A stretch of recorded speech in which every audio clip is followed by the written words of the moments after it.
Hello everyone and welcome back to another Getting Stuff Painted, my bi-weekly update, give or take, I think we're about spot on this time, of the various miniatures I've been painting for the games we cover here on the channel. Not as many to talk about this time, haven't had the time to paint up as much as I would like.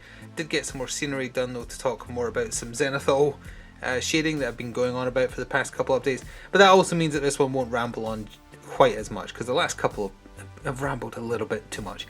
So this time we're going over a very small amount of BattleTech, we're going over some Warhammer Underworlds, and then kind of crossing the line a little bit as well into just Age of Sigmar and Warhammer Fantasy and Warcry, since the models are all interchangeable. We have the scenery like I mentioned. I think I just have doors left to do now for the Catacombs box set. And then I realised I've been going over the bosses for the Resident Evil board game I've been painting, but beyond the very first update where I covered painting zombies, crows, dogs, I've been forgetting all the standard enemy types or extra enemy types that the expansions add. I'm pretty sure I've totally forgotten to ever mention them in these videos, so we're going to talk about them today, because I genuinely think I just totally forgot to ever include them, even though I painted, with the exception of the hunters, I painted the rest of these like a month ago. So we're going to include them now, and in general we'll talk about everything, but not ramble, I vaguely promise. So from BattleTech, just again one other miniature, we have a Marauder that I think I remember mentioning was on my painting table, once again painted in the Flix Marauder paint style that I've talked about a few times now. It's just the style that I use in the MechWarrior / BattleTech video games I've played. I like it and I'm sticking with it, although this does kind of, like in BattleTech, in MechWarrior 5 there's the Marauder and the Marauder 2, and in that video game the Marauder 2 looks very similar to this, more so than the Marauder base version, but this is actually the base version. So it was a little bit confusing telling the difference. I hope this is in focus. Yes it is, there we go. But that's it done, and for a while now I've actually had more than enough miniatures painted, I think, for Alpha Strike to at least give it a go between my own mercenary crew and the starter sets Northwind Highlanders. It's at this point it's trying to find the time and also having to like brush up on the rules again before giving it a test game. I do hope to try it before the end of the year, however, but I'm gonna have to get like Resident Evil finished and wrapped up and then moved on, so there's space in the schedule. Only got so many days to work with, but definitely got enough painted up at this point just to do some form of test game just to see how it does. In the meantime, I'm just painting as and when the mood takes me for certain mechs. I like the Marauder design, and and as per usual I use the dust to make it look like it's been walking in or kicking up dust as it moves. Fun miniature, one of my more preferred mech designs, but super simple. Got that done. Still got a pile of them just out of eye shot right over here, a mixture of clan mechs and inner sphere that I'm doing as and when, including where is it? The awful Orion. It's here somewhere. I can't find it offhand. Nope. Unfortunate. Well, or maybe fortunate. I really don't like the Orion. So connected from last time, I also have two more Wood Elves, or Sylvaneth as they're now called, and I'll try and internalize that that's what they're called. This is the other two from the warband we talked about last time. I've forgotten their name. Oh, Inari's Guardians. There we go, because this is Inari herself. She is largely plant. And I talked specifically about the colours I used last time, so we don't really need to cover that again, but that is the warband finished, and they've actually had a showing already that's already posted live on the channel if you're curious. They didn't come with a Rivals deck. They existed before Rivals decks were a thing. They are very nearly there. They're just shy 2 objective cards, and then they have too many power cards. So it's not hard to give them something that would be akin to a Rivals deck, but technically it's not. So it would be classed as a Nemesis deck, I think, or a open play deck perhaps. Either way, very fun miniatures and very good practice for how I would want to paint up further Sylvaneth units for Warcry. This guy is meant to have a insect like some of the others have had coming off of his tree arm here. It snapped off in transit from the person I ordered from because they were pre-assembled and based. They just weren't painted. So unfortunately it was a tiny bit of plastic connecting him to the arm. It was not going to stay. So I thought, rather than try and frustrate myself with that, I'm just going to let it stay off. And also he's missing a thumb. because that was also very, very flimsy, and I didn't actually realise this until just looking at it up close now. At some point, probably during the filming of their showing, his thumb fell off. But it is also made of wood, so it's in character that it's not perfect, I suppose, and very hard to notice specifically. Which is a bit of a shame though, because I actually kind of like this guy's pose the best, and the weird healing thing, like it does AoE heal that he's got mounted to his back. But that is them done. I do have plans for most Sylvaneth. I picked up a couple of Sylvaneth boxes in a sale. I wouldn't give you anything that's usable for Age of Sigmar, but for Warcry, plus maybe this warband, I think that would cover it. Need to do the calculations precisely, but I'm pretty sure it will. And as of yesterday, I started painting another warband for Underworlds, because I can't stop doing it, even though it's not popular. I wish it was. I really, really enjoy Warhammer Underworlds. It's either Desper or Dresper. I've forgotten which. It's one of the starter boxes or side boxes that you can still pick up to this day, because I got it new, very cheap. And it's one of the warbands that come in that. They're basically horse ghosts, horse night hunt ghosts. I really like their design, and as far as like being newbie friendly, I've used these in an online game of Warhammer Underworlds. They're super newbie friendly because their rival deck is 99% just about trying to kill the opponent. Now, if you get a few bad dice rolls early on, that's basically going to screw you for the whole match if you don't start taking lives early. But in terms of ease of use, they've got to be up there as the easiest to use warbands, because you just need to charge them in and gang up on someone and try and kill them. You'll score glory for getting kills, you'll score glory for your objective cards. Super, super simple. And as far as the colours I used very similar colours to what I used for the Headsman's Curse a few videos back now. I'm tweaking it slightly because I'm trying to find a way that looks nice to me. And I'm almost there with this, I think. So I just used Black Templar contrast for the shawl, and then I tried to do a little bit of highlighting with a colour I'm never going to remember offhand because I'm not used to using it yet, so I'll flash it up on the screen. And then for the ghostly parts, I used the Briar Queen Chill, and then while it was damp, I mixed in some Acrylon Green this time, which is not a step I've done before, and I like how that effect came out. I then did a dry brushing of Ulthuan Grey as well, trying to apply it a bit thicker on the edges rather than anywhere else. Just Skeletal Horde for the skeleton parts, and that includes on the base as well. Speaking of the base, that is the Storm Sentinel Blue, whatever it's called. I always forget, it's Storm something, and I never ever remember the second part of that name, but you know the one I'm talking about. I used it for like the vampires I painted up recently. I thought it would suit them. And then that is Mantis Warrior Green for the leaves, and Luxian Purple, I believe, for the flowers. I thought that would like making them kind of look like what's it called, Nightshade, would make it fit the theme of kind of death. So, and this guy, you can actually model him with a spear as well, but if you want him to fit in with the Warhammer Underworlds warband, he has to have the drum, because I think they used this kit just as is for Age of Sigmar at some point. So he comes with a spear, but if you want him for Underworld, you've got to give him the drum. Other than that, same colours, Lead Belcher Silver for the fencing. His drum is a mixture of Nazrag Yellow and also the Rattling Grime. There we go. I remembered it. It's my new favourite brown tone contrast paint, and I blanked on the name. But, I did also use that Quelia green wash on top of the hands and things, just to give some detail. Another new shade of green I'm not super familiar with, but I've been using quite a bit and will continue to use on Night Hunt units. So that's another 4 miniature strong warband for Underworlds, which means there is 2 more to go. Another one that's just got a spear, and then the leader who also just has one of the spears, but kind of in a more dramatic pose, and he's like phasing through part of a church, I think. Not specifically for Warhammer Underworlds, is a Rockkin of Nurgle, or Maggotkin, that's what they're called I think these days. A Nurgle sorcerer, essentially, but for Age of Sigmar. And this is specifically for use with the Wormspat from Underworlds, to make them point cost wise usable in Warcry. There's still one more miniature I have to paint. It's a super, super impressive miniature that I'm trying to work up confidence to paint. I might have it next time, but no promises. It's the Harbinger. I didn't realise how large I wish I had it here to show you, but you know what, it's better to save it for when it's painted. But the Harbinger looks so cool, and he is so much larger than I thought he was for just a guy on a horse. They made him very dramatic, and it's a fantastic miniature. It's very similar to the Scarecrow mini they added to Batman for, like, you know, earlier in the year. Anyway, I used the same colours as I did for Ficula Flyblown, Sworn, whatever her name is, the witch.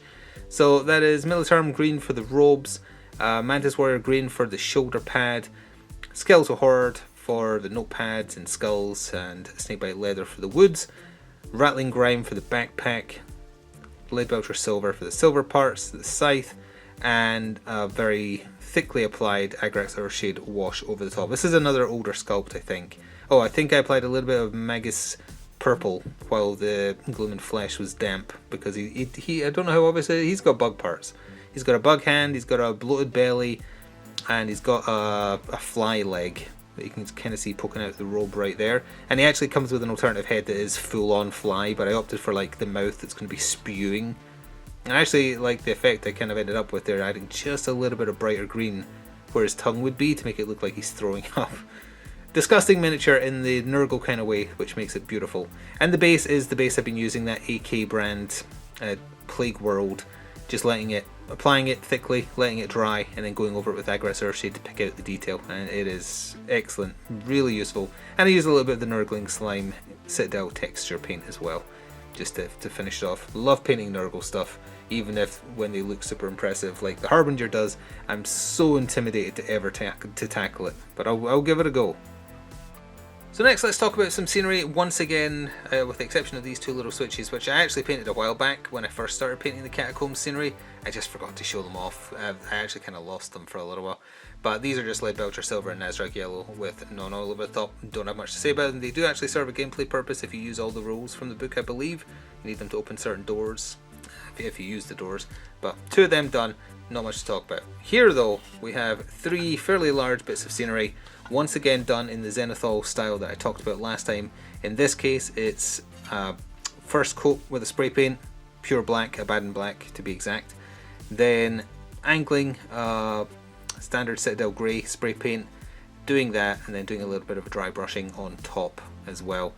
I went into more specifics last time when we first showed it off, but this is the rest of the kind of interior, what I'm classing as interior scenery, that I wanted in those colours as opposed to the other colours I used for the outside scenery, the red and the turquoise. So simple enough. Skeletal Horde for all the bones. Again, they love littering this scenery with bones, but really, really great. Super simple, super quick, and I think I applied the dry brush a little bit too heavy there, but I looked at it when it was done and I was like, you know, that almost looks like a light dusting of snow. And not that you would have snow inside a volcano dungeon, but if you ever used it like that, I could see that sitting on like a Skyrim table if you were playing Elder Scrolls Call to Arms, and it fitting in by looking like it's just had a dusting of snow. So I didn't go over it because I liked the effect, even if it doesn't make much sense in the context of Warhammer Warcry Catacombs. So I left that as is. Next one I did was this one here, which is a couple of tombs that have been desecrated. I actually really like the skeleton's just kind of lying there. It just looks like he's had a night. He's just sleeping it off. So again, exactly the same colours. Mantis Warrior green for a couple of the vases, Nazrag yellow. Oh no, that was a Yandin yellow actually for the coins. And I don't quite remember what colour I used for the pot there, but I just picked a colour at random. I wasn't trying to copy an official colour there or anything. There's another skeleton peacefully sleeping in there. And again, it's just a nice bit of scenery. They do have specialised rules, some of these parts, not just the switches. Like I think this is actually like a desecrated tomb or whatever, so it can have some adverse effects on your games. Although I bet I haven't played Warcry yet, but I bet it's akin to all the extra potential bonus rules you can use in games of Blood Bowl, where 99% of people don't bother because you're already struggling to remember so many things. You don't want to throw extra stuff in there. Not that it wouldn't be fun or like random and interesting, it's just it's so much to remember that you don't really want to have to start incorporating extra stuff. But another bit of scenery done, and I enjoyed it. And one last one rather. Snakebite Leather for the wooden parts, again the same Zenithal shading style, and then I went over the weapon rack, which I don't actually like because the weapons are way too missized compared to your average over here Age of Sigmar sized miniatures. I guess you can obviously get giants and things, but these are kind of like Sigmarine weapons and Corn Guy weapons. They should be person sized. Granted, they'd be a lot smaller if that was the case, and I think this is for the sake of showing it off. But I hate that they're out of scale with the miniatures. It annoys me more than it should. So that annoyed me, but I just went over this part of it because it was already sprayed, and because I was just using Citadel paint, you can paint right over it.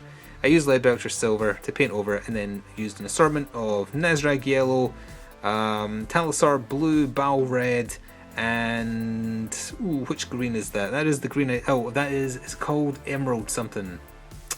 Eldari Emerald, I believe it is. I just used that for a couple of the handles to make them stand out. Non-oil over the top afterwards, and again, you know, to me it looks great compared to my usual standard anyway. And for scenery, it looks a lot better than my normal attempt at scenery, which is always bad. So very happy with that. And as I say, that is now just everything except copious amounts of doors, and I think there's 4 very jagged bits of like wooden fence that I just haven't got around to doing because there's not much to do. It's just going to be snakebite leather and done. The doors, I'm still deciding whether or not I'm going to use the Zenithal grey style with. We'll have to wait and see. And last but not least, we have, in the wrong order, we have 2 hunters. I was painting these hunters that reminded me I haven't shown off this web spinner spiders, the snakes. I'm fairly sure I didn't show off the Crimson Head prototype, and I'm very sure I didn't show off Lisa Trevor from the Resident Evil board game that I've been playing on the channel, of course.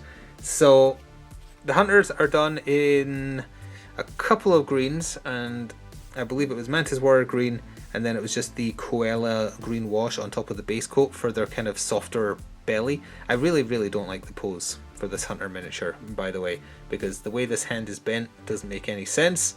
They're not double jointed. That would imply his arm is broken. It's not coming into focus either because he's so weirdly shaped. I think that's it there.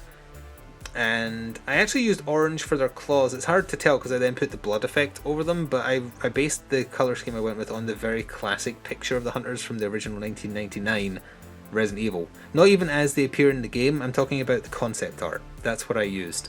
So they had orange claws in that, and I thought that's novel, I'm going to do that. So I just used Gryph-hound orange. But as I say, because I used the blood paint over the top and then also Aggressor Shade, it's a bit hard to tell. So it's nothing really particularly interesting, because you would look at that and just assume it's bloodied claws rather than them being orange. But that was my impetus for doing that. And also for the tone of green, because the shade of green that hunters are changes from game to game that they appear in. So really, no matter what shade of green you go with, you're probably going to get it right in some regard. It's kind of like the Hulk. The Hulk's always a different shade of green based on the property in which he appears. So there's that. I think you get 4 of them in the core box. If you have the director's cut, you get 2 or 3 or maybe 4 more. So far I've had enough painted just with 2. They don't show up that often. I'm sure that'll come back to bite me though. But either way, for the web spinner spider, I used Wildwood, and that was after applying snakebite leather to the whole thing. I used Wildwood to kind of pick out the patterns. It turned out better than I was expecting using that method, and just a wash over the top, nothing much else, and a little bit of that bright green for his poisonous pincers. But I've only ever painted up 1 of these and never had a need for more, thankfully. I see a hair trapped between 2 of his legs that's bothering me, so I'm just trying to get rid of it. There we go. But you do get a couple of them in the expansion. But my next focus is basically using the same kind of style, though I believe it's slightly different colours, for the boss spider, because it's the last boss, besides the big one right at the end, that I need to paint up for the game. I need to paint the Black Tiger, which, ignoring the name, is just really big spider. And I'm pretty sure he's black and grey as opposed to brown tone, but I might be misremembering. Or he might be different from game to game, from the director's cut to the original to the GameCube remake. I need to look into it and then just kind of pick. I kind of rushed painting the snakes from what I remember, because I realised I needed them the day before I was due to record the next part that needed them. So I was like, well, just throw some paint on there, and I did. I used 3 different greens for the snakes. The 3 I've been talking about, I think Militarum Green, Mantis Warrior, and not Eldari Emerald, the other one, Striking Scorpion Green, that's the one. There's like 4 or 5 green contrast paints now, because there's also Warp Lightning, and I'm pretty sure there's another one named after an orc that I've never tried yet. There's like so many green tones. So 2 of them done as is, rushed them done. Not super happy with it as a result because I just needed them done. But also again, haven't needed ever any more than the 2 of them. And I think you get 4 of these in the Bleak Outpost box. But you know, good enough for purpose, and again, good enough at camera distance if it's like back here, which is the standard I aim for. So I think I didn't show off the Crimson Head prototype. I showed off the Crimson Head I painted ages back. I don't think I painted him at this point, so I'm just going to show him off in general. This is the prototype. I think he is going to make a reappearance as well, which he does not in the video game, but they've decided to do more with him in the board game. So that is, let's see if I can remember. That's Rattling Grime for his jacket. I think that's Wildwood for his trousers. It's just the base coat of Grey Seer for his shirt. And then really tons of the Blood for the Blood God effect paint. And I just used Basilicanum Grey plus Aggressor Shade. Oh, 1 moment please. The benefits of working from home. You have to take in parcels for your neighbours. What was I talking about? I believe we just finished talking about the Crimson Head prototype, which I may be repeating myself because I don't remember if I talked about it before or not. Which just leaves us with dear old Lisa Trevor, the new addition to the Resident Evil universe, specifically from the GameCube remake onwards, although apparently she was in like the Netflix Resident Evil or something. I didn't see it, nor do I have any inclination to ever watch it. But either way, for her, again, lots of Blood for the Blood God, and Ghoulman Flesh for the Flesh Stones, and I'm pretty sure her dress is just the base coat of Grey Seer with Aggressor Shade over the top. Her mother's face that's on her back, don't ask, is again just Ghoulman Flesh, and it's just the Aggressor Shade mostly doing the work here, with Snakebite Leather for her shackles on her wrists, and Leadbelcher Silver for the chains, manacles, that's the word, around her ankles. She's a fun miniature. They do a lot more with her than in the video game. I don't know if that's really necessary. Like, it bothers me that she chases you through the mansion in the board game. Although apparently in a side thing, Wesker fights her in the mansion, like post Resident Evil 1, but before the mansion. I don't know. The Resident Evil lore is terrible. I love the games, but the lore is terrible in a good way. Not in a Kingdom Hearts way, in a good way. Sorry, I'm getting too deep into the video game chat. But either way, hopefully that is me caught up now on everything I painted for Resident Evil the board game. So that brings us to the end of another painting update. Next time, well, if I'm feeling brave, you'll see the Harbinger. I really want to do a good job on that, and that's always a bad thing to go into a miniature, I find. Like, if I want it to turn out great, I'm never going to be happy with how it turns out. If I go in just being like, let's try some stuff and see what happens, like with the Wood Elves, for instance, sorry, the Sylvaneth. It's like, oh, that actually turned out pretty well, I'll do that in the future. Or trying Zenithal shading. I didn't know that was going to turn out good, I just tried it and was like, oh, that was good. But if I go into something really hoping that it turns out great, never going to meet that benchmark. I'm sure I'm not the only one that thinks that way, but I will attempt it at some point. It just might not be next time. What else? Finishing off the rest of that warband for Warhammer Underworlds, and now that I have, courtesy of support from channel members, the Earth's Mightiest core set for Marvel Crisis Protocol, which is the new starter set. I want to start getting through the models in that. They look great. I'm looking forward to painting a few of them in particular. And in general, we'll probably see a bit more Marvel Crisis Protocol back on the channel, especially once Resident Evil wraps up. But I'm not sure about anything else offhand. Possibly some Warcry stuff, possibly some of those doors I keep on talking about. It's like 12 doors, and I have to work up the effort to spray paint 12 doors and then pick out little details on each of them. We'll see if I do. Either way, I hope this inspired you to get on with painting your pile of grey shame. I definitely use painting to relax. It's highly recommended.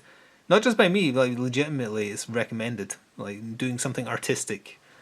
But either way, enjoy the rest of your day, and I'll see you in about 2 weeks for another rambling update.